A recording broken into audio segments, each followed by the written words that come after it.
Shoulder அடிச்சிருக்காங்க. திமுகவுடைய இந்த சதி திட்டத்திற்கு நாங்கள் குரல்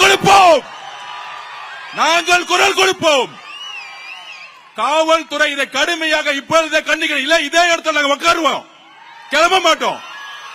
என்ன அராஜகம் நடந்துகிட்டு இருக்கு? கண்ணாடி பாட்டில் விட்டு அடிக்கிறதா ஜனநாயகமா?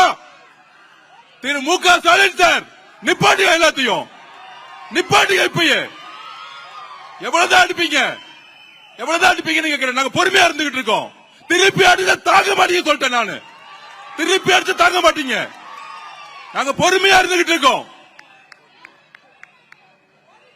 திமுக திருப்பி கேட்டுக்கிறேன், காவல்துறை எங்களுடைய பெண்கள் மீது கை வைத்தால் நாங்க சும்மா இருக்க மாட்டோம்.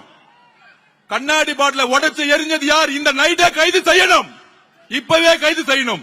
இல்லை என்றால் அதை வச்சா இங்கே உட்கார்ந்துட்டு இருப்பேன். எங்களுக்கு நியாயம் கிடைக்கல, இங்கே உட்காருவோம். எவ்வளவு பொறுமையா இருக்கிறது? கரூர்ல ஆரம்பிச்சீங்க, எங்க போனாலும் மிரட்டல்கள். இன்னைக்கு கண்ணாடி பாட்டில வச்சு எங்களுடைய பெண்கள் மேல அடிக்கிறீங்க. இதுக்கு பதில் சொல்லவில்லை என்றால், இதுக்கு தீர்வில்லை என்றால் நாங்கள் கைது செய்தாலும் நாங்க இங்கதான் உட்கார போறோம். இப்ப நம்ம உட்காருவோம், இங்கே உட்காருவோம்.